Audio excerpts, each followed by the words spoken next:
अस्सलाम वालेकुम स्टूडेंट्स, मैं हूं मोहम्मद तलहा। आप लोग देख रहे हैं तलाश फिज़ एकेडमी। सो बच्चों, आज जो है न्यूमेरिकल सॉल्व करेंगे यूनिट 26 एटॉमिक फ़िज़िक्स के। ठीक है ना, और प्रैक्टिस भी करेंगे, समझते हैं क्या कॉन्सेप्ट्स हैं इन न्यूमेरिकल्स के सोल्यूशन में। तो स्टार्ट करते हैं with our first numerical number 1। Calculate the energy of an electron. एक इलेक्ट्रॉन की एनर्जी को कैलकुलेट करना है in the n is equal to 2, यानी कि जो जिस ऑर्बिट के अंदर है वो हाइड्रोजन एटम के, उसका क्वांटम नंबर 2 के बराबर है। सादे अल्फाज में कहा जाए तो इसका मतलब वो जो इलेक्ट्रॉन है वो हाइड्रोजन के सेकंड ऑर्बिट में है अकॉर्डिंग टू बोहर मॉडल। ठीक है, हमें एनर्जी कैलकुलेट करनी है। तो देखो, कंडीशन कुछ ऐसी है। हमें पता है एटम फॉर एग्जांपल इस किस्म का है, तो जो उसका फर्स्ट ऑर्बिट होता है उसको n इज इक्वल टू 1 कहते हैं, सेकंड ऑर्बिट को 2, 3, 4, 5, 6, और सेंटर में जो है वो न्यूक्लियस होता है जिसे पॉजिटिव चार्ज होता है। तो इलेक्ट्रॉन जो है बेसिकली वो सेकंड ऑर्बिट के अंदर है, सेकंड ऑर्बिट के अंदर रिवॉल्व कर रहा है, तो यकीनन उसकी कोई ना कोई एनर्जी होगी, तभी तो वो रिवॉल्व कर रहा है, मतलब किसी ऑर्बिट के अंदर। यही हमें कैलकुलेट करनी है। तो याद रखना जो क्वांटम नंबर है बेसिकली वो 2 के बराबर है। अब हो सकता है कि जब ये पेपर में ये न्यूमेरिकल आए तो बहुत सारे कॉन्स्टेंट्स गिवन हो, लेकिन उन कॉन्स्टेंट्स को फ़िलहाल मैं डेटा के अंदर जो है वो मेंशन कर दूंगा। अब सबसे पहली बात यह है कि मालूम हमें क्या करना है, मालूम हमें करना है energy of electron.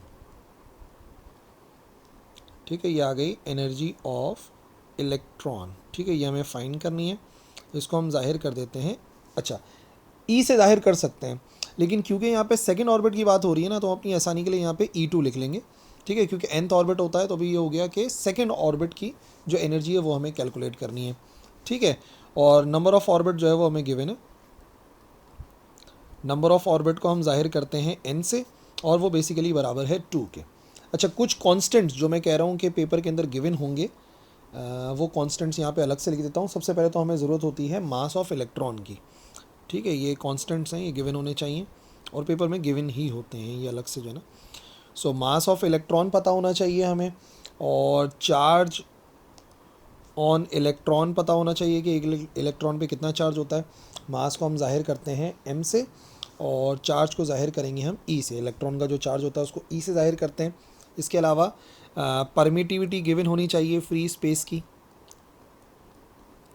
Permittivity of free space.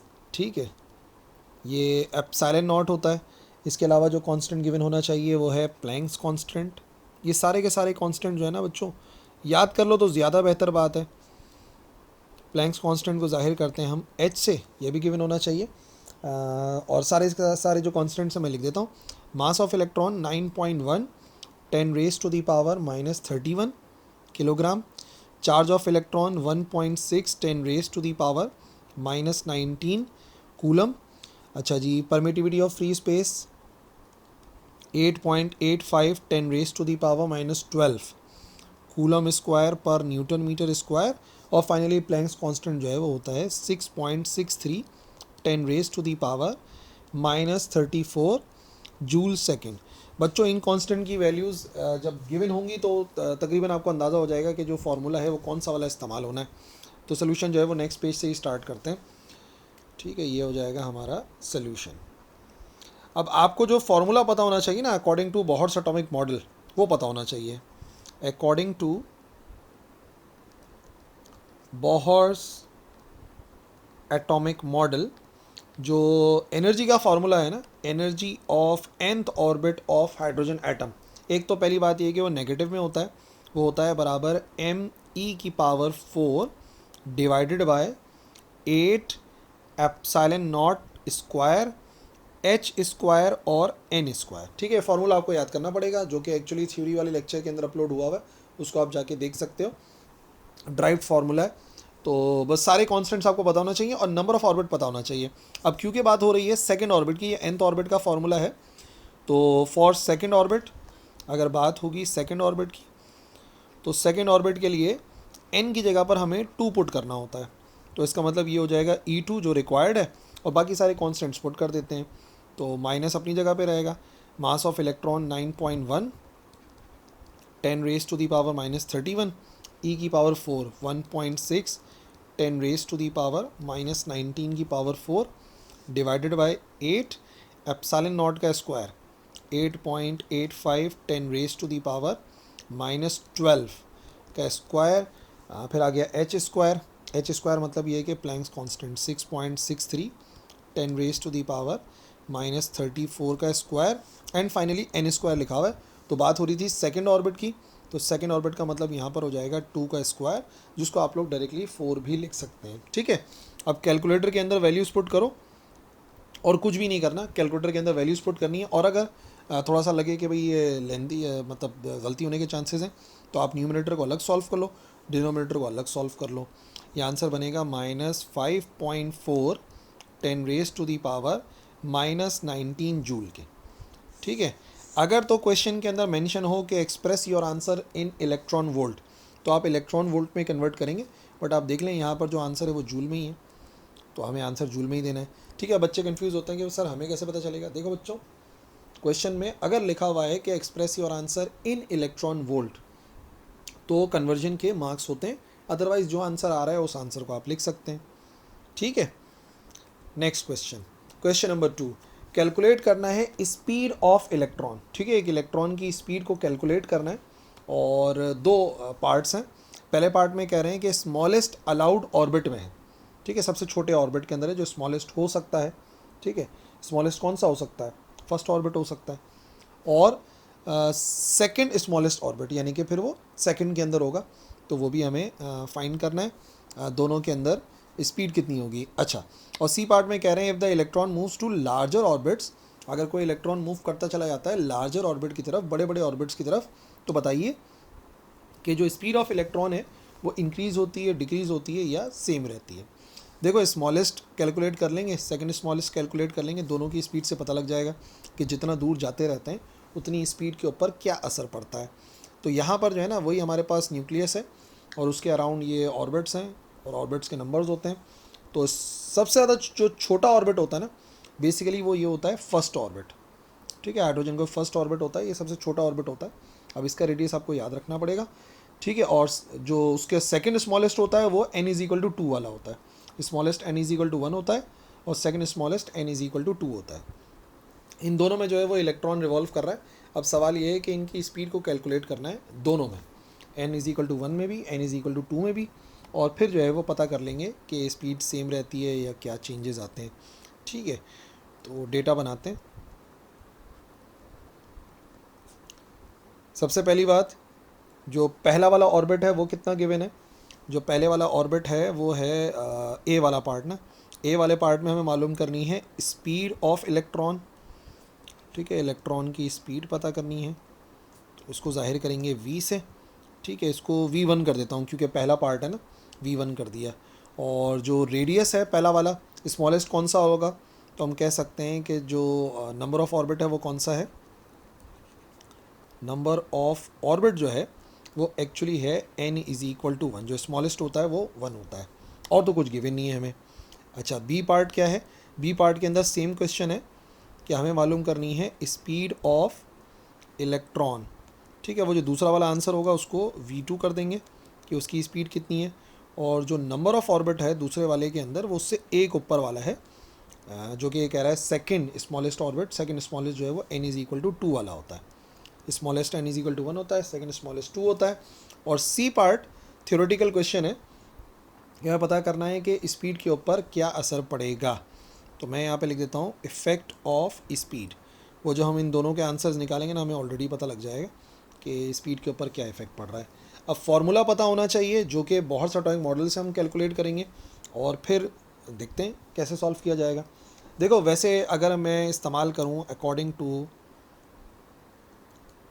Bohr's atomic model, तो बोहर्स एटॉमिक मॉडल के तहत जो एंगुलर मोमेंटम होता है, एंगुलर मोमेंटम यानी कि MVR, वो एक्चुअली बराबर होता है NH/2 के बराबर।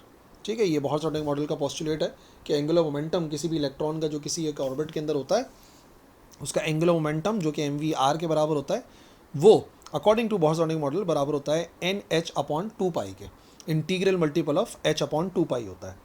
और अगर इसको रीअरेंज कर लें, क्योंकि मुझे जो स्पीड का फार्मूला चाहिए, तो इसकी स्पीड का फार्मूला होता है NH डिवाइड बाय 2 और M और R इधर आके डिवाइड हो जाएंगे। अब क्या चीज़ किसके बराबर है, n number of orbit, h Planck's constant, value मैं बता चुका हूँ आपको पहले न्यूमेरिकल के अंदर और पेपर में गिवन होती है। मास ऑफ इलेक्ट्रॉन, इलेक्ट्रॉन का मास पहले न्यूमेरिकल में बता चुका हूँ। अच्छा, रेडियस हमें कैलकुलेट करना पड़ेगा।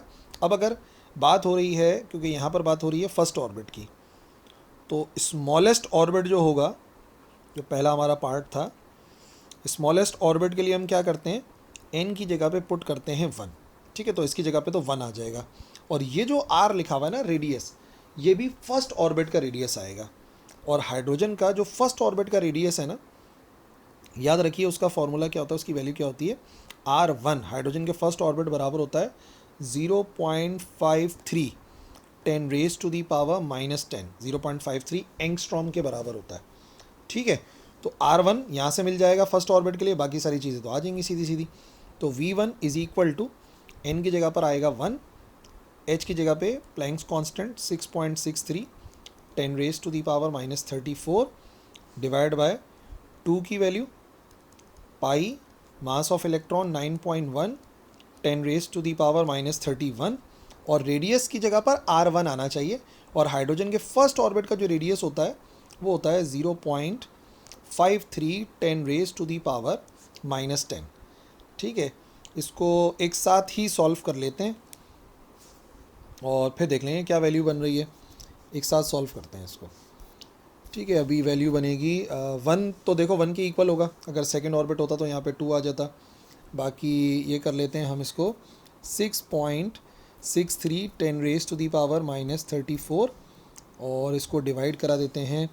2 है इंटू 3.14 है मल्टीप्लाई बाय 9.1 एक्सपोनेंट -31, जो कि मास ऑफ इलेक्ट्रॉन है, और है 0.53 हाइड्रोजन के फर्स्ट ऑर्बिट का रेडियस एटलीस्ट, ये याद रखना। बाकी फिर मैं जनरल फार्मूला आपको समझा दूंगा। तो ये आंसर हो जाएगा हमारे पास 2.188 10 रेज टू दी पावर 6, और यूनिट आपको पता है मीटर पर सेकेंड होता है। तो हाइड्रोजन के फर्स्ट ऑर्बिट के अंदर अगर कोई इलेक्ट्रॉन है तो उसकी स्पीड इतनी हो जाएगी। अब अगर हम सेकेंड स्मॉलेस्ट ऑर्बिट की बात करेंगे,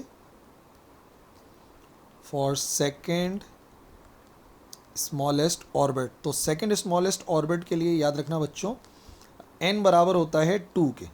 ठीक है, n इज इक्वल टू 2 होता है। अब रेडियस का फॉर्मूला जो है ना, जो जनरल फार्मूला है, जनरल फार्मूला होता है रेडियस का, अगर आपको किसी भी ऑर्बिट का रेडियस मालूम करना है तो उसका जनरल फार्मूला होता है Rn is equal to 0.53 angstrom, यानी कि 10 raise to the power -10 into जो भी ऑर्बिट होता है ना उसका स्क्वायर लिख देते हैं। तो अभी सेकेंड ऑर्बिट की बात हो रही है, तो अगर मैं सेकेंड ऑर्बिट की वैल्यू पुट करूंगा तो इसका मतलब इसी वैल्यू को मल्टीप्लाई करना पड़ेगा मुझे 2 के स्क्वायर से। अब आप पहले सॉल्व कर लो R2 और फिर पुट कर देना, तो इसका मतलब ये बनेगा 0.53 10 raise to the power -10 into क्या करना पड़ेगा, सेकेंड ऑर्बिट का मतलब 2 का स्क्वायर, तो 0.53 एक्सपोनेंट -10 को मल्टीप्लाई करा देंगे 2 के स्क्वायर यानी कि 4 से, R2 का आंसर आ जाएगा। R2 है 2.12 10 raise to the power -10 metre के बराबर। ये जनरल फार्मूला रेडियस का याद रखना बच्चों, किसी भी ऑर्बिट का रेडियस मालूम करने के लिए, जो हमने ड्राइव किया था ना, nth radius of nth orbit of hydrogen atom, ये उससे लास्ट फार्मूला था। इसको बोहर्स रेडियस भी कहते हैं। अच्छा जी, अब क्या बनेगा V2 का फार्मूला। V2 के फार्मूले में मैं पुट करूँगा इसी को देखते हुए, n की जगह पर आएगा 2, और फिर आ जाएगा हमारे पास Planck's constant 6.63 10 raise to the power -34, और डिवाइडेड बाय 2 पाई की value 3.14 into 9.1 10 raise to the power -31, और रेडियस सेकेंड ऑर्बिट वाला होगा 2.12 10 रेज टू दी पावर -10। तो चाहो तो इसको 2 से 2 डायरेक्टली कैंसिल हो जाएगा। बाकी वैल्यूज़ देख लेते हैं क्या क्या हैं। तो 6.63 एक्सपोनेंट -34, ठीक है, इसको डिवाइड कराएंगे 3.14 इंटू 9.1 एक्सपोनेंट -31 इंटू 2.12 एक्सपोनेंट -10। अगर आंसर गलत आ रहे हुआ करें डिवाइड में ज़रा ब्रैकेट लगा लिया करो, ऑटोमेटिकली सही हो जाएगा। ठीक है, ब्रैकेट नहीं लगाते हो आप लोग, इस वजह से गलती हो जाती है। तो 1.096 10 रेज टू दी पावर, यह आ गया हमारे पास 6 मीटर्स पर सेकेंड। सही है भाई। तो स्मॉलेस्ट ऑर्बिट में स्पीड इतनी होगी, सेकंड स्मॉलेस्ट में इतनी होगी, यानी कि रेडियस बढ़ गया तो स्पीड देखो क्या हो गई, रेडियस बढ़ गया तो स्पीड क्या हो गई, कम हो गई। तो तीसरे पार्ट में क्या पूछा था स्पीड के बारे में, तो याद रखिएगा। उसके लिए हम बिल्कुल इसी आंसर को देख के लिखेंगे कि क्या वैल्यू है, वैल्यू ये है, बात ये है कि the speed of electron decrease होती है विद इंक्रीज इन रेडियस। जैसे जैसे रेडियस बढ़ता रहता है, जैसे जैसे जो ऑर्बिट है वो बड़ा होता चला जाता है, इलेक्ट्रॉन की जो स्पीड है वो कम होती रहती है। ठीक है, चलिए question number 3, what are the energy, पहले एनर्जी कैलकुलेट करनी है। What are the B part में magnitude of the momentum, momentum का मैग्नीट्यूड निकालना है। And wavelength of the photon, photon की वेवलेंथ चाहिए, मोमेंटम चाहिए, एनर्जी चाहिए। और ट्रांजिशन हो रही है हाइड्रोजन एटम के अंदर तीसरे ऑर्बिट से पहले ऑर्बिट में, इलेक्ट्रॉन जंप कर रहा है तीसरे ऑर्बिट से पहले ऑर्बिट में। तो आपको पता है हायर ऑर्बिट से लोअर ऑर्बिट में होते हैं, एनर्जी रिलीज़ होती है। तो सवाल ये कि कितनी एनर्जी रिलीज़ होगी वो पता करना है, और मोमेंटम पता करना है, और वेवलेंथ पता करनी है। ठीक है, फॉर एग्जांपल ये आ गया हमारे पास energy levels, number of orbit 1 2 3 4 कर दिया। और इलेक्ट्रॉन कहाँ मौजूद है, इलेक्ट्रॉन मौजूद है तीसरे ऑर्बिट में। और तीसरे ऑर्बिट से जब वो जंप करेगा फर्स्ट ऑर्बिट में तो यकीनन एनर्जी को रिलीज़ करेगा। अब जो एनर्जी ये रिलीज़ करेगा उसकी एनर्जी, उसका मोमेंटम और उसकी वेवलेंथ पता करनी है। ठीक है, चलिए डेटा बनाते हैं। सबसे पहली बात एनर्जी कैलकुलेट करनी है, एनर्जी ऑफ फोटोन। ठीक है, तीनों चीज़ें फोटोन की होंगी, तो ये हमने लिख दिया यहाँ पे, हमें एनर्जी कैलकुलेट करनी है ए पार्ट में। ठीक है, बी पार्ट में क्या कैलकुलेट करना है, बी पार्ट में मोमेंटम का मैग्नीट्यूड चाहिए। ठीक है, मोमेंटम का मैग्नीट्यूड चाहिए, तो ये आ गया हमारे पास मोमेंटम। और फिर वेवलेंथ भी चाहिए सी पार्ट के अंदर, वेवलेंथ यानी कि लेमडा, ये भी हमें फाइंड करना है। और ट्रांजिशन कहाँ से कहाँ हो रही है, इनिशियल ऑर्बिट कौन सा वाला है, तो हम इसको ऐसे लिखेंगे कि जो इनिशियल ऑर्बिट है, देखो वैसे तो और भी सिंबल यूज़ करते हैं, मैं इसको ना एन आई कर देता हूँ ताकि याद रहे कि इनिशियल नंबर ऑफ ऑर्बिट क्या है, इनिशियल नंबर ऑफ ऑर्बिट 3 है, और जो फाइनल ऑर्बिट है जहाँ वो जंप कर रहा है उसको एन एफ से जाहिर कर देंगे, वो एक्चुअली बराबर है 1 के। ठीक है, तो ये हमें तीनों चीज़ें कैलकुलेट करनी है, एनर्जी और मोमेंटम और वेवलेंथ। तो पहले एनर्जी की बात करते हैं।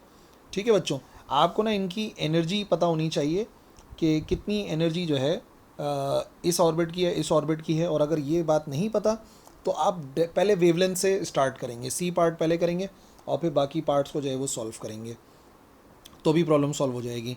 तो सबसे पहले हम इस्तेमाल करेंगे वेवलेंथ को कैलकुलेट करेंगे राइडबर्ग कांस्टेंट की मदद से। ये हमारा जो सी वाला पार्ट है इसको पहले कर रहे हैं, वेवलेंथ ऑफ फोटोन, क्योंकि वेवलेंथ के लिए बस हमें नंबर ऑफ ऑर्बिट चाहिए होते हैं कि कौन से ऑर्बिट से कौन से ऑर्बिट के अंदर जंप कर रहा है। तो according to Rydberg's formula 1 over lambda बराबर होता है आर एच, राइडबर्ग्स कांस्टेंट, या आर इन्फिनिटी से जाहिर करते हैं। फार्मूला होता है 1 ओवर एन एफ का square minus 1 upon N I का स्क्वायर। फाइनल ऑर्बिट पहले आता है, इनिशियल बाद में आता है। So 1 over lambda is equal to 1.097 10 raise to the power 7। ये राइडबर्ग्स कांस्टेंट है। ठीक है, गिवन भी होता है पेपर में और याद भी कर सकते हो, आसान सा है, 1.097 10 रेज टू दी पावर 7।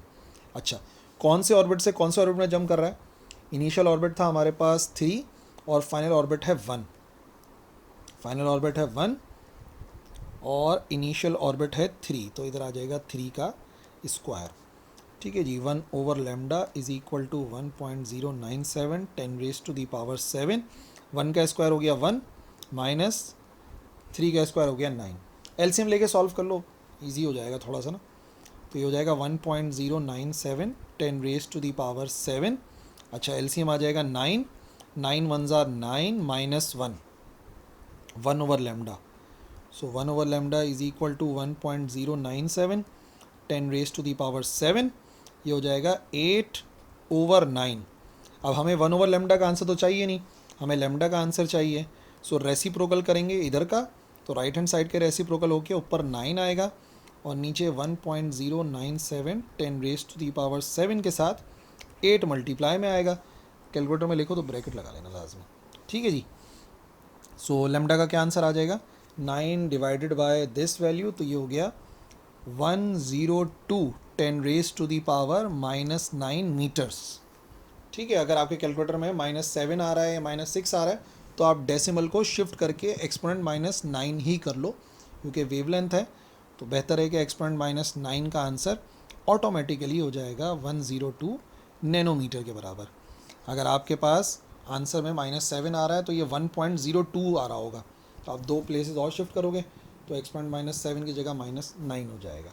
ठीक है, पहले हमने निकाल ली वेवलेंथ। अब इसका कौन सा वाला पार्ट करते हैं, अब एनर्जी वाला पार्ट करते हैं जो कि पहला था। ठीक है, तो एनर्जी, वेवलेंथ मालूम हो और एनर्जी कैलकुलेट करनी हो तो ऐसे न्यूमेरिकल हमने पहले भी करें क्वांटम फिज़िक्स के अंदर। एनर्जी और वेवलेंथ का एक बड़ा सिंपल सा रिलेशन है, E = hc/λ, जो कि प्लैंक्स लॉ में हम इस्तेमाल करते हैं। तो इसके मुताबिक अगर मैं वैल्यू को रीअरेंज करूं तो लैम्डा किसके बराबर आएगा, लैम्डा बराबर आएगा हमारे पास, बल्कि लैम्डा तो मालूम है ना, एनर्जी कैलकुलेट करनी है, रीअरेंज करने की भी ज़रूरत नहीं है। ठीक है, तो वैल्यूज़ पुट करते हैं, बट उसको फिर बाद में कन्वर्ट कर लेंगे इलेक्ट्रॉन वोल्ट में। सो एनर्जी बराबर आएगी एच क्या, planks constant 6.63 exponent -34, speed of light c होता है speed of light 3 exponent 8, constant value है, डिवाइडेड बाय लैम्डा। नैनो वाला मत लिखना क्योंकि हमें तो वैसे कैलकुलेशन करनी होती है, तो 102 एक्सपोनेंट -9 ये पूरी वैल्यू हमें पुट करनी है, तो ये बनेगा 6.63 एक्सपोनेंट -34 इंटू 3 एक्सपोनेंट 8 और डिवाइड बाय 102 एक्सपोनेंट -9। ठीक है, ये आ गया हमारे पास एनर्जी का answer. Energy is equal to 1.95 10⁻⁻18 joules. ठीक है, अब सवाल में तो नहीं लिखा हुआ था और अगर पेपर में नहीं लिखा होता तो हम इसको यहीं पर ही छोड़ सकते हैं, बट क्योंकि बुक के अंदर इलेक्ट्रॉन वोल्ट में दिया है तो मैं आपको कन्वर्ट करना सिखा देता हूँ कि जब भी आपको आंसर इलेक्ट्रॉन वोल्ट में देना हो तो हमें किस फैक्टर से डिवाइड करना है। बच्चों याद रखना, जो फैक्टर है, एक इलेक्ट्रॉन वोल्ट बराबर होता है 1.6 10⁻⁻19 जूल के। तो जब भी जूल से इलेक्ट्रॉन वोल्ट में जाना होगा इस वैल्यू को इधर डिवाइड में लाना पड़ेगा, जूल से इलेक्ट्रॉन वोल्ट में आ रहे हैं। सो ये बनेगा E = 1.95 एक्सपोनेंट -18 और इसको डिवाइड करना पड़ेगा 1.6 10⁻⁻19 से। 1.95 एक्सपोनेंट -18 डिवाइडेड बाय 1.6 एक्सपोनेंट -19। ठीक है जी, ये बराबर आएगा 12.1। तो हमारा जो आंसर है वो बन जाएगा 12.1 इलेक्ट्रॉन वोल्ट। और ये स्टेप आपने तब करना है जब क्वेश्चन में रिक्वायर्ड हो। ठीक है, 2 पार्ट हो गए। तीसरा और आखिरी काम क्या बचा हमारे पास, तीसरा और आखिरी काम हमारे पास बचा है मोमेंटम मालूम करने का, जो कि बी पार्ट में था। ठीक है, अब हमें मोमेंटम मालूम करना है। मोमेंटम का जब भी जिक्र आएगा तो हमें बोहर-सटोक मॉडल याद आना चाहिए, क्योंकि उसी को हम यूज़ करते हैं। और अगर बोहर-सटोक मॉडल को जो है वो आपको लग रहा हो कि वो न्यूमेरिकल लंबा हो रहा है तो फिर इसका एक और तरीक़ेकार है, बड़े ज़बरदस्त तरीके से आप मालूम कर सकते हैं। किसी भी फोटोन का मोमेंटम अगर मालूम करना हो तो डी ब्रॉली हाइपोथेसिस याद है बच्चों, नहीं याद है? मैं बताता हूँ। अकॉर्डिंग टू डी ब्रॉली, जो कि हमने पिछले चैप्टर के अंदर पढ़ा है, इस हाइपोथेसिस के मुताबिक जो वेवलेंथ है उसको हम कैलकुलेट कर सकते हैं विद अ फार्मूला। वेवलेंथ का फार्मूला होता है डी ब्रॉली हाइपोथेसिस के मुताबिक lambda is equal to h/mv। mv होता है मोमेंटम। ठीक है, सो इसको मैं क्या लिख सकता हूँ, इसको मैं लिख सकता हूँ h/p, क्योंकि mv बेसिकली मोमेंटम होता है। तो अगर मोमेंटम को रीअरेंज करें तो ये बराबर हो जाएगा h/λ के। तो h की वैल्यू हमें पता है। ठीक है, h की वैल्यू प्लैंक्स कांस्टेंट है और लैम्डा हमने कैलकुलेट कर लिया था, तो अच्छा है ना, बस पुट कर देंगे इसको। h की value 6.63 10 raise to the power -34 divided by lambda की वैल्यू 102 -9। ठीक है, नैनो में पुट नहीं करना, नॉर्मल वैल्यू पुट की जाती है। सो ये हमारे पास आंसर बनेगा मोमेंटम का 6.45 10 रेज टू दी पावर -27। और दो यूनिट होते हैं, या तो किलोग्राम मीटर पर सेकंड भी यूनिट है, आप चाहो तो उसको यूज़ कर लो, और चाहो तो जो है वो न्यूटन सेकंड भी लिख सकते हैं। तो हम मोमेंटम का यूनिट इस्तेमाल कर लेते हैं न्यूटन सेकंड वाला। सही है भाई, ये है 10 रेज टू दी पावर -27। ठीक है, तीन ही चीज़ें रिक्वायर्ड थी हमें। रिक्वायर्ड था यहाँ पर ये भी आ गया, एनर्जी आ गई, मोमेंटम आ गया, और वेवलेंथ तो सबसे पहले ही आ गई थी। चलिए अगले सवाल पे चलते हैं। Numerical number 4, what is the energy of photon. Photon की एनर्जी कितनी होगी। ठीक है जी, और क्या गिवन है, एक हाइड्रोजन एटम की बात हो रही है, फोटोन इमिट हो रहा है, और ट्रांजिशन कहाँ से कहाँ हो रही है, पाँचवें ऑर्बिट से दूसरे ऑर्बिट में। पाँचवें ऑर्बिट से दूसरे ऑर्बिट के अंदर इलेक्ट्रॉन जंप कर रहा है, तो हमें उसकी वेवलेंथ कैलकुलेट करनी है, और वेवलेंथ के बाद फिर एनर्जी निकाल लेंगे बड़ी आसानी के साथ। ठीक है ना, यही होता है जो इससे पिछले वाले न्यूमेरिकल में किया था। ऐसा है, ये आ गए ऑर्बिट्स 1 2 3 4 5, और इलेक्ट्रॉन जंप कर रहा है पाँचवें में है, और पाँचवें से जंप करेगा दूसरे ऑर्बिट में। यकीनन 5 से 2 में आने के लिए उसे कुछ एनर्जी को रिलीज़ करना पड़ेगा। कितनी एनर्जी रिलीज़ करेगा, एनर्जी कैलकुलेट करनी है, जो कि मैंने आपको बताया आफ्टर वेवलेंथ आती है। Okay,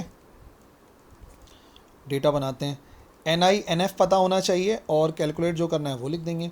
we have to calculate the energy of photon. Photon की एनर्जी कैलकुलेट करनी है। ठीक है, और इनिशियल ऑर्बिट और फाइनल ऑर्बिट लिखना है आपने। इनिशियल ऑर्बिट को हम एन आई से जाहिर करते हैं, तो पाँचवें से दूसरे ऑर्बिट में आ रहा है, तो इसका मतलब फाइनल ऑर्बिट जो है एन एफ वो बराबर हो जाएगा 2 के। एनर्जी कैलकुलेट करनी है, और मैंने आपको तरीक़ेकार बता दिया कि राइडबर्ग्स फार्मूला जो है ना वेवलेंथ वाला, आप पहले वेवलेंथ निकालें और वेवलेंथ से फिर एनर्जी कैलकुलेट कर लें, कोई इशू नहीं है। सो वेवलेंथ का formula 1/λ is equal to Rydberg's constant 1/, final orbit का स्क्वायर -1/ni का स्क्वायर। फाइनल पहले, इनिशियल बाद में। So 1/λ is equal to RH, Rydberg's constant 1.097 exponent 7। कौन सा ऑर्बिट है फाइनल, फाइनल ऑर्बिट है 2, तो ये हो जाएगा 2 का स्क्वायर। इनिशियल ऑर्बिट है 5, तो ये हो जाएगा 5 का स्क्वायर। ठीक है, पहले स्क्वायरिंग ओपन करते हैं, फिर एलसीएम लेंगे। सो 1/λ बराबर आएगा 1/λ is equal to 1.097 10 raise to the power 7। 1/2 का स्क्वायर, तो ये हो गया 4, और 5 का स्क्वायर हो जाएगा 25। एलसीएम लेके सॉल्व करते हैं, यही सही रहता है। सो 1.097 एक्सपोनेंट 7, क्या एलसीएम आएगा, एलसीएम आ जाएगा 4 इंटू 25। 4 इंटू 25 होता है 100, और फिर क्रॉस मल्टीप्लाई करा लीजिए। 25 1s are 25, 4 1s are 4। ठीक है, तो एलसीएम आएगा 100, और ये आ जाएगा 25 minus 4, 1.097 10 raise to the power 7। अच्छा, 25 माइनस 4 21/100। अब मैंने बताया था ना कि आप रेसिप्रोकल कर लो, क्योंकि एक्चुअली मालूम तो हमें लैम्डा करना होता है ना। तो लैम्डा बराबर आएगा किसके, लैम्डा इज़ इक्वल टू 100 आ जाएगा ऊपर, और नीचे आ जाएगा 1.097 10 raise to the power 7 into 21। Bracket लगा लेना, अगर कैलकुलेटर के अंदर गलतियाँ होती रहती हैं। सो आंसर हो जाएगा 4.34 10 raise to the power -7 metre. अगर 9 में आएगा तो 434 आ जाएगा डायरेक्ट, और अगर एक्सपोनेंट -7 के अंदर आएगा तो 4.34 आएगा। ठीक है, क्या हमें वेवलेंथ कैलकुलेट करनी थी, नहीं, हमें वेवलेंथ कैलकुलेट नहीं करनी थी, हमें कैलकुलेट करनी थी एनर्जी। सो वेवलेंथ और से एनर्जी, एनर्जी से वेवलेंथ निकालने के लिए प्लैंक्स लॉ, ई बराबर होता है hc/λ। सो लैम्डा की वैल्यू पुट कर देंगे तो ई आ जाएगा, ई है h Planck's constant 6.63 10 raise to the power -34, speed of light c constant 3 exponent 8, और लैम्डा की वैल्यू जो आपने अभी भी निकाली है 4.34 10 रेज टू द पावर -7। ठीक है जी, तो ये हो जाएगा एनर्जी का answer 4.58 10 raise to the power -19 joule. ठीक है, अब सवाल में मेंशन नहीं है बच्चों, ठीक है, कहीं नहीं लिखा हुआ सवाल में कि आपका आंसर इलेक्ट्रॉन वोल्ट में देना है, बट इतने छोटे आंसर्स इलेक्ट्रॉन वोल्ट में ही दिए जाते हैं। और मैंने बताया पेपर के अंदर तो बाकायदा मेंशन होता है। सो बेटर ये है कि आप प्रैक्टिस करें अच्छे से जूल को इलेक्ट्रॉन वोल्ट में कन्वर्ट करने के लिए। इलेक्ट्रॉन वोल्ट में कन्वर्ट करने के लिए जो मैंने आपको फैक्टर बताया इलेक्ट्रॉन वोल्ट वाला, एक इलेक्ट्रॉन वोल्ट में होते हैं 1.6 10 raise to the power -19 joule. तो अगर आपको आंसर इलेक्ट्रॉन वोल्ट में चाहिए, इस फैक्टर से डिवाइड कराना पड़ेगा 1.6 10 रेज टू द पावर -19 से। So 4.58 10 raise to the power -19, ये तो कैंसिल हो जाएगा सीधा सीधा। 4.58 divided by 1.6 it is equal to 2.86 electron volt. इसका मतलब अगर इलेक्ट्रॉन ट्रांजिशन कर रहा है, जंप कर रहा है पाँचवें से दूसरे ऑर्बिट में, तो जो फोटोन वो रिलीज़ करेगा उसकी एनर्जी होगी इक्वल टू 2.86 इलेक्ट्रॉन वोल्ट। ठीक है जी। Question number 5, how much work must be done, कितना वर्क डन किया जाना चाहिए। ठीक है, एनर्जी कितनी होनी चाहिए, कितना वर्क डन किया जाना चाहिए। अगर मैं चाहता हूँ कि एक इलेक्ट्रॉन और प्रोटॉन को अलग कर दूँ, ठीक है, जो कि हाइड्रोजन एटम बना रहे हैं, अगर इलेक्ट्रॉन ए पार्ट के अंदर कह रहे हैं ग्राउंड स्टेट में था, ठीक है, और सेकंड में कह रहे हैं कि वो तीसरे ऑर्बिट में था, ठीक है ना, तो हमें कैलकुलेट करना है कि कितनी जो है वो हमें एनर्जी की ज़रूरत है, या हमें कितना वर्क डन करना पड़ेगा उसको फार अपार्ट करने के लिए। ठीक है, डेटा बनाते हैं, पहले इसको देख लो, चलो फिगर को। ये आ गया नंबर ऑफ़ ऑर्बिट। तो पहले जो इलेक्ट्रॉन है, एक इलेक्ट्रॉन ग्राउंड स्टेट में है, एक तीसरे ऑर्बिट में। मैं चाह रहा हूँ कि मैं इसको कुछ एनर्जी दूँ और इस एनर्जी को एब्जॉर्ब करके ये इलेक्ट्रॉन बाहर चला जाए एटम से, ठीक है, यानी कि आयन में कन्वर्ट हो जाए जो एटम है। और फिर कितनी एनर्जी दें ये वाले इलेक्ट्रॉन को कि वो एब्जॉर्ब करके एटम से बाहर निकल जाए।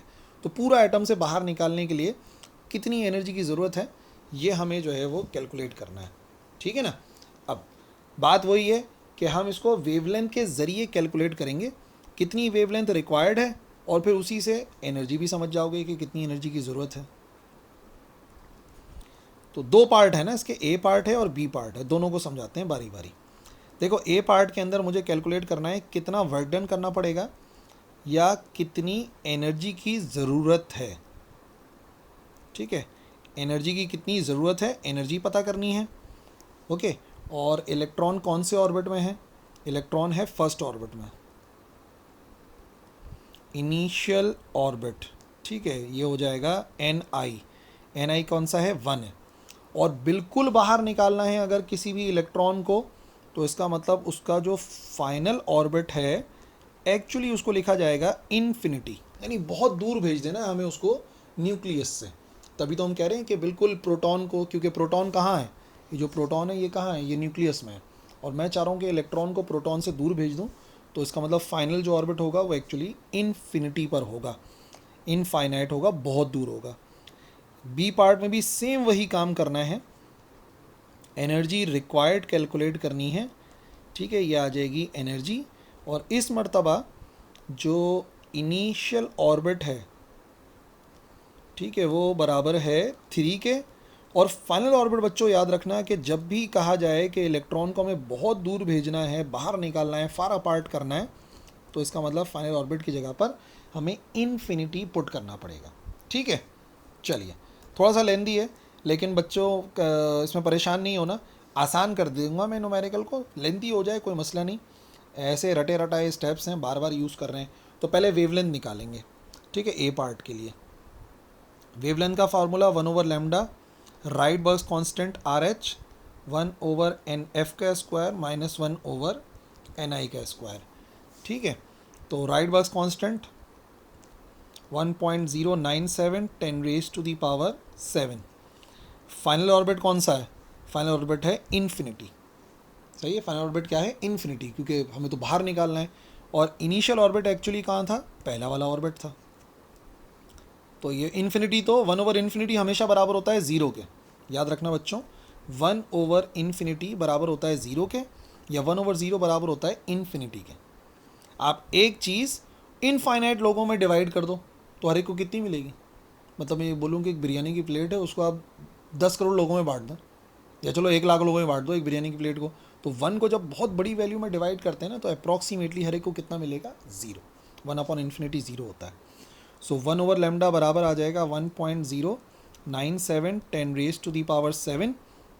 ये ज़ीरो हो गया, और सिर्फ हमारे पास नेगेटिव का साइन आ जाएगा, और 1 तो 1 ही रहेगा। तो हमें चाहिए value of lambda. So lambda आ जाएगा 1.097 10⁻⁷ 1.097 एक्सपोनेंट 7 था ना, सो ये 1/दिस वैल्यू आ जाएगा, एक्सपोनेंट 7। 1 डिवाइडेड बाय 1.097 एक्सपोनेंट 7, ये आ गया बराबर वेवलेंथ की वैल्यू। ठीक है, ये आ गई 9.11 एक्सपोनेंट -8 मीटर के बराबर। सही है। नेगेटिव साइन बेसिकली रिक्वायरमेंट को जाहिर कर रहा है कि ये रिक्वायर्ड है, क्योंकि इसी फार्मूले को आप थोड़ा सा चेंज करके लिख सकते हैं। तो मैं जो वेवलेंथ लिख रहा हूँ ना, वो एक्चुअली सिर्फ उसका मॉड्यूलस लिख रहा हूँ, तो नेगेटिव साइन हमें लगाने की ज़रूरत नहीं पड़ेगी, ये आगे पीछे लिख सकते हैं। ये फार्मूला हम तब इस्तेमाल करते हैं जब आमतौर पे इलेक्ट्रॉन हायर से लोअर में जा रहा है, यहाँ तो लोअर से हायर में जा रहा है, इस वजह से ये नेगेटिव साइन जाहिर करता है कि एनर्जी की रिक्वायरमेंट है। सो वेवलेंथ में इसको शो नहीं करेंगे, यहाँ भी मैं नहीं लिख रहा, यहाँ पे ही मिटा देता हूँ। ठीक है। और अगर आपने इसको रीअरेंज करना है तो आप एक काम भी कर सकते हो, नेगेटिव साइन नहीं आएगा, आप इसको Ni कर लो, इसको Nf कर लो, ऑटोमेटिकली मसला हल हो जाएगा। ये कब करना है? जब लोअर से हायर ऑर्बिट के अंदर जा रहा होगा। तो इसको कर लो Ni का स्क्वायर और Nf का स्क्वायर, तो हो जाएगा 1/1 का स्क्वायर इनिशियल, और फाइनल तो इन्फिनिटी है, इन्फिनिटी का स्क्वायर ज़ीरो होता है। तो नेगेटिव का झंझट ही ख़त्म हो गया। वेवलेंथ आ गई, वेवलेंथ से हमें निकालनी है एनर्जी। एनर्जी बराबर होती है hc/λ, Planck's constant 6.63 10⁻⁻34, c speed of light 3 exponent 8 divided by lambda 9.11 10⁻⁻8।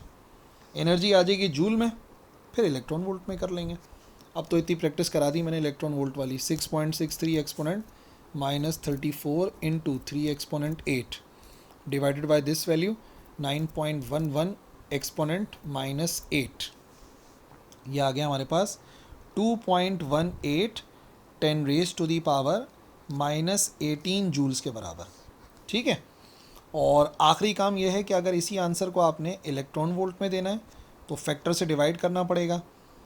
2.18 10⁻⁻18 divided by 1.6 10⁻⁻19, 2.18 exponent minus का 18, ठीक है, यह आ गया -18 डिवाइडेड बाय 1.6 एक्सपोनेंट -19, यह आंसर आ गया हमारे पास 13.6।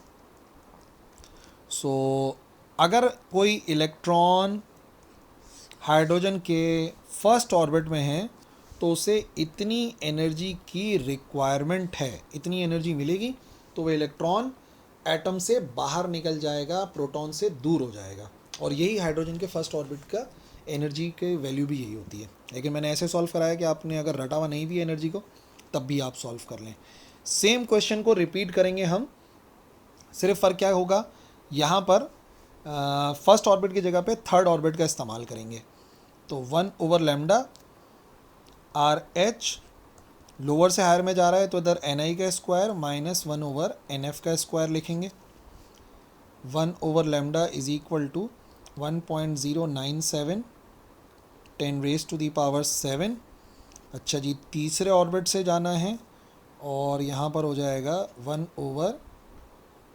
1/∞ 0 के बराबर होता है, और 3 का स्क्वायर हो जाएगा 9, तो ये बनेगा 9/1.097 10⁻⁷ लैम्डा। रेसिप्रोकल भी कर लिया ना, अब तो समझ रहे होगे ना बात, जल्दी जल्दी। 9 डिवाइड बाय 1.097 एक्सपोनेंट 7 अच्छा जी, ये आ गया हमारे पास 8.20 10⁻⁻⁷ मीटर। वेवलेंथ आई है, वेवलेंथ से निकालेंगे एनर्जी और फिर उसको इलेक्ट्रॉन वोल्ट में करेंगे। ठीक है, एनर्जी निकाल लो फिर। एनर्जी बराबर आएगी E is equal to Hc/λ। पहले आंसर जूल में आएगा, फिर उसको अपना इलेक्ट्रॉन वोल्ट में करेंगे। 6.63 10⁻⁻34 C speed of light 3 exponent 8 divided by wavelength कितनी आई थी 8.20 एक्सपोनेंट -7 8.20 एक्सपोनेंट -7। आंसर किस में आएगा? आंसर आएगा जूल में। 6.63 exponent -34 into 3 exponent 8 and divided by 8.20 exponent -7, यह आ गया 2.42 -19 जूल। अब क्योंकि आंसर इलेक्ट्रॉन वोल्ट में गिवन है, सो इलेक्ट्रॉन वोल्ट में कन्वर्ट करने के लिए उसी फैक्टर से डिवाइड कराएंगे। इलेक्ट्रॉन वोल्ट बराबर होता है 10⁻⁻⁹ जूल के। 2.42 exponent -19 cancel, so just divide करा दो। 2.42 divided by 1.6, it is equal to 1.51 electron volt. तो अब अगर इलेक्ट्रॉन तीसरे ऑर्बिट में है हाइड्रोजन के, और मैं चाह रहा हूँ कि वो बिल्कुल ही न्यूक्लियस से बाहर, एटम से बाहर निकल जाए, न्यूक्लियस से प्रोटॉन से दूर हो जाए, तो मुझे इतनी एनर्जी उसे देनी पड़ेगी, यानी कि 1.51 इलेक्ट्रॉन वोल्ट के बराबर। Okay, question number 6, what is the wavelength of light for the least energetic photon emitted in Balmer series of hydrogen atom spectrum lines. Wavelength पता करनी है लाइट की, उस फोटॉन की जिसकी एनर्जी सबसे कम होती है बाल्मर सीरीज में। ठीक है, और फिर उसी की आपने वेवलेंथ भी कैलकुलेट करनी है। What is the wavelength of series limit. अच्छा, ये आ गई वेवलेंथ। पहले लीस्ट की पता करनी है और फिर पता करनी है कि भाई वेवलेंथ क्या होगी उस सीरीज़ के लिमिट की। सही है, लिमिट वाला कैलकुलेट करना है। लिमिट वाले से मुराद ये है कि सबसे ज़्यादा, तब सबसे ज़्यादा दूर से अगर जंप करता है तो क्या हो सकता है। लीस्ट और मैक्सिमम पता करना है, दोनों पता करने हैं। ठीक है, ऐसा है। देखो, बाल्मर सीरीज़ का मतलब क्या होता है कि ऑर्बिट ने जाना होता है, जो इलेक्ट्रॉन ने जाना होता है वो जाना होता है, फाइनल ऑर्बिट होता है सेकंड ऑर्बिट। तो सबसे ज़्यादा क्या हो सकता है कि वो तीसरे ऑर्बिट से दूसरे में जंप करे। अगर तीसरे से दूसरे में जंप करेगा, एनर्जी रिलीज़ करेगा, जाहिर सी बात है करीब से आ रहा है तो लीस्ट एनर्जेटिक फोटॉन होगा। ठीक है, और जब बहुत ज़्यादा दूर से आएगा तो दूर से आने का मतलब क्या होगा, बिल्कुल ऊपर से आ रहा होगा कहीं से, इनफाइनाइट ऑर्बिट से, तो उसकी जो एनर्जी है वो सबसे ज़्यादा होगी। ठीक है, तो उसको हम सीरीज़ लिमिट की वेवलेंथ बोल देंगे। और एक बात बच्चों पता होनी चाहिए आपको, एनर्जी ज़्यादा वेवलेंथ कम, एनर्जी कम वेवलेंथ ज़्यादा। जब यहाँ से करीब से आएगा तो वेवलेंथ ज़्यादा होगी क्योंकि एनर्जी कम है। सही है। अच्छा जी, ए पार्ट के अंदर ये बात तो कन्फर्म है, पार्ट चाहे कोई भी हो, वो बाद में हो जाएगा। फाइनल ऑर्बिट हमेशा बराबर होता है 2 के, क्योंकि बात हो रही है बाल्मर सीरीज़ की। Lyman, Balmer, Paschen, Brackett, Pfund series. तो बाल्मर सीरीज़ का मतलब होता है कि फाइनल ऑर्बिट हमेशा दूसरा होगा। अब इन्होंने बताया least energetic photon, least energetic तब होगा जब वो सबसे ज़्यादा करीब से जंप करेगा। तो 2 का सबसे ज़्यादा करीब होता है थर्ड ऑर्बिट। क्या कैलकुलेट करनी है हमें? कैलकुलेट करनी है वेवलेंथ। ठीक है, पहला पार्ट था तो λ1 कर देता हूँ। और बी पार्ट में क्या है, बी पार्ट के अंदर फाइनल ऑर्बिट तो 2 के ही बराबर है, लेकिन अब कहाँ से जंप करेगा? बहुत दूर से। बहुत दूर का मतलब होता है इन्फिनिटी, और इस वाले आंसर को नाम दे दूंगा λ2 का। ठीक है, फॉर्मूला तो वही है। अगर आपको वेवलेंथ कैलकुलेट करनी है, राइट-बर्ग्स फार्मूला, राइट-बर्ग्स फार्मूले के मुताबिक 1/λ आर एच, 1 ऊपर से नीचे आ रहा है एन एफ का स्क्वायर -1/ni का स्क्वायर। तो ठीक है, ए पार्ट बी पार्ट करते हैं। पहले तीसरे से दूसरे में आ रहा है, फिर इन्फिनिटी से दूसरे में आ रहा है। So for N I is equal to 3, और इधर सॉल्व करेंगे for N I is equal to infinity. 1/λ1 बोलना पड़ेगा। आर एच होता है 1.097 एक्सपोनेंट 7। ठीक है, एन एफ फाइनल ऑर्बिट हमेशा होता है 2। ठीक है, और लीस्ट एनर्जेटिक फोटोन तीसरे से जंप करेगा। 1.097 एक्सपोनेंट 7, 1/4 माइनस 1/9, 2 का स्क्वायर 4 हो गया, 3 का स्क्वायर 9 हो गया। एलसीएम ले लो, 1.097 एक्सपोनेंट 7, ठीक है, ये हो गया हमारे पास 4 9 ज़ार 36 और 9 माइनस 1, ठीक है, दोनों को मल्टीप्लाई करा के लिख दिया और इधर क्रॉस मल्टीप्लाई करा दिया, तो 9 माइनस 4, सॉरी 1/λ1, 9 माइनस 4 हो जाता है 5, और अगले ही स्टेप में इसका रेसिप्रोकल भी कर लो तो λ1 बराबर आएगा 36 ऊपर और नीचे 1.097 एक्सपोनेंट 7 और 9 माइनस 4 होता है बराबर 5 के। ब्रैकेट लगा के सॉल्व करोगे तो वेवलेंथ आ जाएगी, लीस्ट एनर्जेटिक फोटोन की वेवलेंथ ज़्यादा आएगी। 36 डिवाइड बाय 1.097 एक्सपोनेंट 7 इंटू 5, ये हो गया हमारे पास 6.56 10⁻⁻⁻7 मीटर। और अगर नैनो में कन्वर्ट करना है तो 2 डेसिमल और शिफ्ट करने पड़ेंगे, 656 10⁻⁻9 मीटर बनेगा, क्योंकि छोटा आंसर है तो नैनो में कन्वर्ट कर लो, ज़्यादा बेहतर है।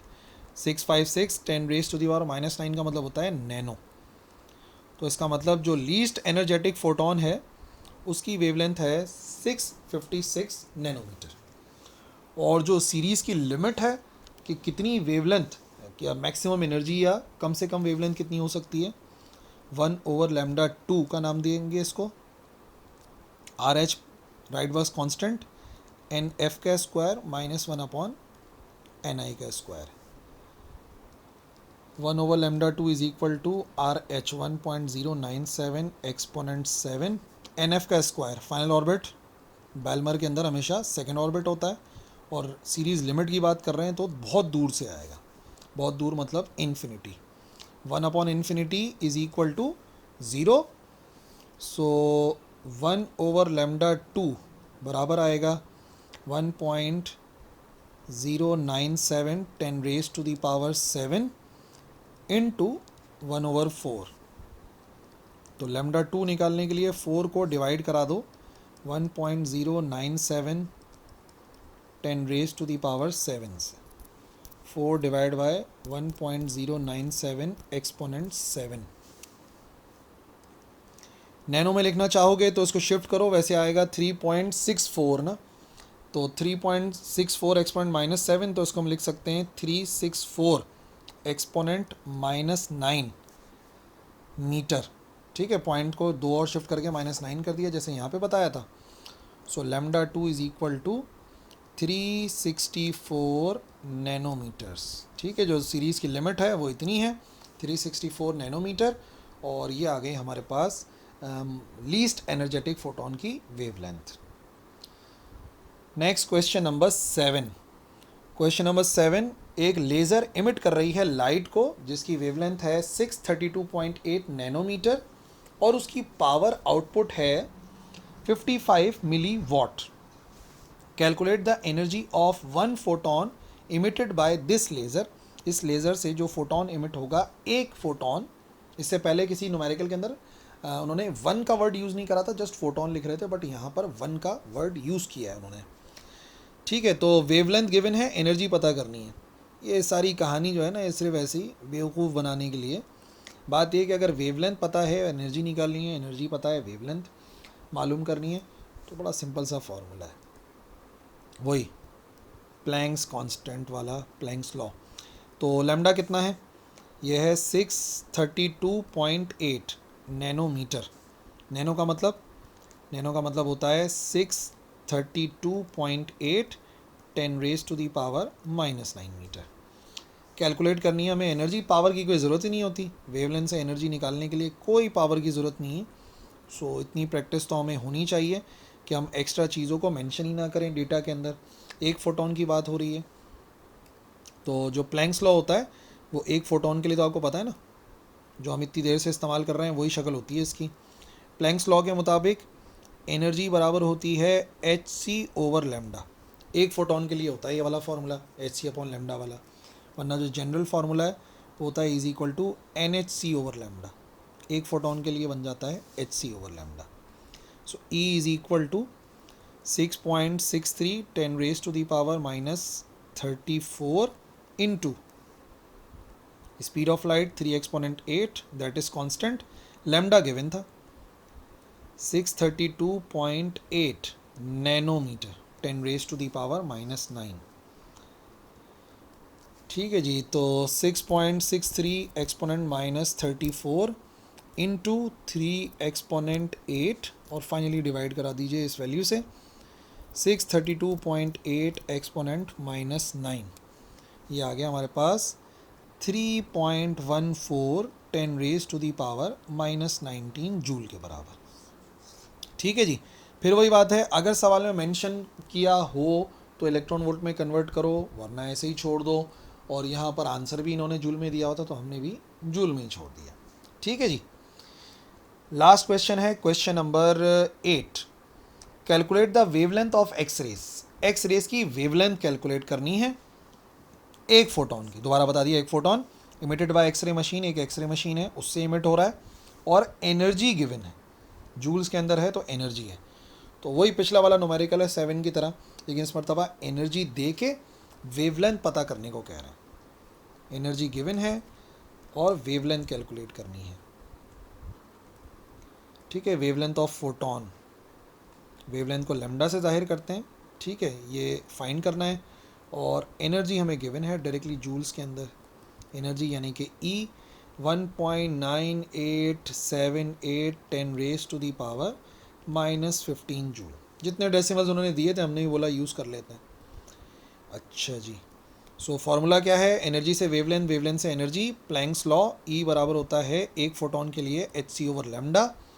सो दिस टाइम वेवलेंथ को अलग कर लो तो ये हो जाएगा एच सी ओवर एनर्जी। एच की वैल्यू, सी की value 6.63 10 raise to the power -34, speed of light 3 exponent 8 divided by energy की वैल्यू, एनर्जी है 1.9878 10 रेज टू दी पावर -15। ठीक है जी, 6.63 एक्सपोनेंट -34 इंटू 3 एक्सपोनेंट 8 और डिवाइडेड बाय 1.9878 एक्सपोनेंट -15। ये आंसर आ गया हमारे पास 1 एक्सपोनेंट -10 मीटर। ठीक है, अब आप चाहें तो यही आंसर दे दें। ठीक है, या फिर 10 रेज टू दी पावर -10 का मतलब एंगस्ट्रॉम भी होता है, या फिर अगर बुक में इधर नैनोमीटर में दिया हुआ है बुक में तो आप डेसिमल को एक और शिफ्ट कर देंगे लेफ़्ट साइड पर, तो ये 0.1 एक्सपोनेंट -9 हो जाएगा और -9 का मतलब होता है nano. So lambda will be equal to 0.1 nanometre. और अगर आप एंगस्ट्रॉम में आंसर देना चाहते हैं तो यही आंसर एंगस्ट्रॉम के अंदर बेसिकली आप लिख सकते हैं 1, और इस पूरे को एंगस्ट्रॉम से जाहिर करते हैं तो ये आंसर 1 एंगस्ट्रॉम के बराबर भी आ सकता है। ठीक है जी, सो ये हो गए हमारे यूनिट 26 एटॉमिक फिजिक्स के न्यूमेरिकल मुकम्मल। आई होप सारे न्यूमेरिकल्स आपको समझ में आ गए होंगे, जितना हो सकता था उसको मैंने समझाने की कोशिश करी। ऑल द बेस्ट, अल्लाह हाफिज़।